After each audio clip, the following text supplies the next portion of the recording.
Posible umanong sinasadya ng China ang mga agresibong aksyon nito sa West Philippine Sea para isuko ng Pilipinas ang interes nito ayon sa isang eksperto.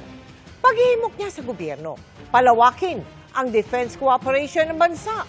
Nakatutok si Chino Gaston.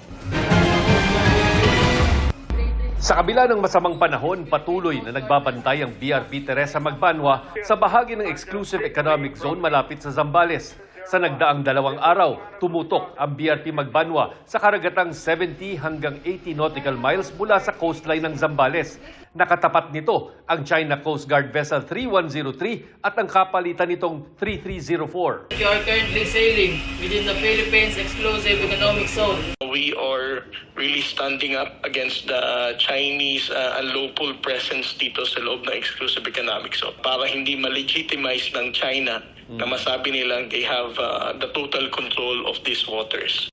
Sa forum kanina ng ADR Strat-Based Institute tungkol sa Philippine-Japan Strategic Cooperation, may babala si dating Philippine Navy Admiral at Security Analyst Rommel Jude-ong sa ginagawang taktika ng China sa West Philippine Sea. Bukod sa paghati ng opinyon ng sambayanan sa pamamagitan ng maling impormasyon, posibleng sinasadya raw ang panggigipit na ginagawa ng China.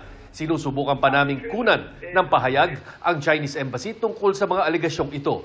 If they are able to escalate tension to the point that yung target country is willing to give up yung national interest niya just to avoid further escalation.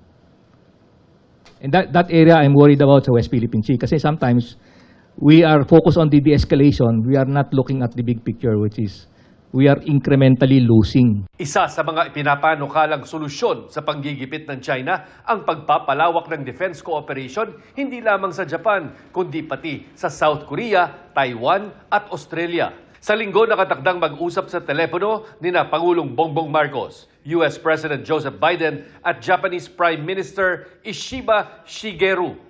Kabilang sa pag-uusapan nila ang mga kaganapan sa rehiyon at kooperasyon ng tatlong bansa kasunod ng makasaysayang Trilateral Summit Abril noong isang taon. Sa susunod na linggo naman, bibisita sa bansa si Japanese Foreign Minister Iwaya Takeshi para pag-usapan ang mga political, defense, security, economic at development cooperation ng dalawang bansa. Ito'y habang hinihintay pa ang pagbigay ng concurrence ng Japanese Parliament sa Philippine-Japan Reciprocal Access Agreement na magpapatibay sa defense cooperation ng dalawang bansa. Para sa GMA Integrated News, Chino Gaston, nakatutok, 24 oras.